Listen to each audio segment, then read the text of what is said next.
ভূমিকায় আবার অবতীর্ণ হব ইনশাআল্লাহ। সেই নতুন বাংলাদেশ বিনির্মাণে আমরা যে স্বপ্ন নিয়ে আমাদের সামনের দিনগুলোতে অগ্রসর হতে চাচ্ছি এবং সেই সামনের অগ্রসর যাত্রায় আমরা আমাদের পড়াশোনাকে আরো অনেক বেশি বিনির্মাণ করতে চাই।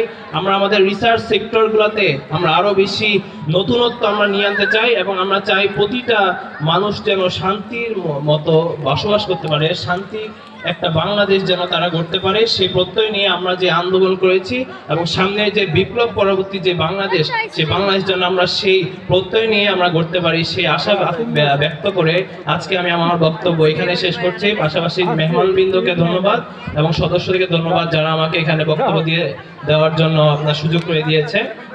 পাশাপাশি আপনাদের সবাইকে আমি কৃতজ্ঞতা জ্ঞাপন করছি এবং আমার আব্বুর পক্ষ থেকে আপনাদের সবাইকে আমি শুভেচ্ছা এবং অভিনন্দন জানিয়ে আমি আমার বক্তব্য এখানে শেষ করছি। আসসালামু আলাইকুম রহমতুল্লাহ। ইনকিলাব জিন্দাবাদ, জুলাই গণ অভ্যুত্থান জিন্দাবাদ। আসসালামু আলাইকুম।